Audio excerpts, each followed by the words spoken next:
नमस्कार दोस्तों। दुनिया के सबसे महत्वपूर्ण विषयों में से एक है दुनिया के सबसे ज़्यादा फंसे हुए जानवरों का मुद्दा।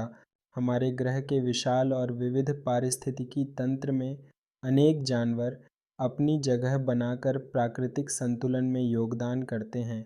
फिर भी अवैध शिकार, मानव संघर्ष और पर्यावरणीय विकृति के कारण कई जीव संकट में हैं।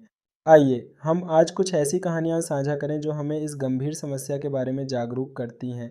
अफ्रीकी हाथी इस धरती के सबसे बड़े स्थलीय जानवर जिम्मेदारी के साथ एक महत्वपूर्ण भूमिका निभाते हैं। इनकी बुद्धिमत्ता और जटिल सामाजिक संरचना उन्हें अत्यंत मूल्यवान बनाती है। फिर भी इनका शिकार उनके शानदार दांतों के लिए किया जाता है। अवैध हाथीदांत के व्यापार ने पिछले कुछ दशकों में अफ्रीकी हाथियों की संख्या को चिंता के स्तर तक गिरा दिया है। सुमात्रा बाघ, जो जंगली नज़ाकत का प्रतीक हैं, का भी यही हाल है। इन बाघों की सुंदरता और ताकत ने उन्हें निशाने पर ला दिया है। अवैध शिकार के चलते अब इन बाघों की संख्या 400 से भी कम रह गई है। उनके शरीर के अंगों का व्यापार इन्हें विलुप्ति की कगार पर खड़ा कर रहा है और यह दर्शाता है कि हमारे वन्य जीवन की रक्षा करने की आवश्यकता कितनी महत्वपूर्ण है।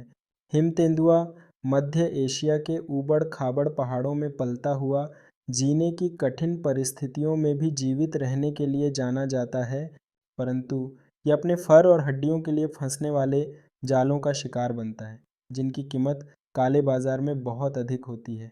पेंगोलिन, वे शिल्पकार जो छोटे और शर्मीले होते हैं, भी अपनी शल्कों के लिए तस्करी का शिकार हैं। भले ही उनके बचाव के लिए अंतर्राष्ट्रीय प्रयास किए जा रहे हैं, फिर भी ये स्थिति से भाग नहीं पा रहे हैं। समुद्री कछुए, जो महासागरों में तैरते हुए नजर आते हैं, भी अवैध मछली पकड़ने और आवास के विनाश का शिकार होते हैं। उनका अस्तित्व मानवीय गतिविधियों से खतरे में है। एशियाई काले भालू, जिन्हें मून बियर कहा जाता है, भी भयानक परिस्थितियों में फंसते हैं, मुख्य तौर पर उनके पित्त के लिए। अंत में लाल लोमड़ियाँ भी वाणिज्यिक फर की मेज़ पर तड़प रही हैं। जब हम इन जानवरों की बात करते हैं तो ये स्पष्ट है कि फंसाने का मुद्दा एक वैश्विक समस्या बनती जा रही है, लेकिन हम स्थिति को बदल सकते हैं। संरक्षण के प्रयास, सख्त नियम और जनता की जागरूकता इन जीवों की रक्षा में मदद कर सकती है। हम सभी को आवश्यक है कि हम वन्यजीव संगठनों का समर्थन करें, जागरूकता फैलाएं और टिकाऊ उत्पादों का चयन करें।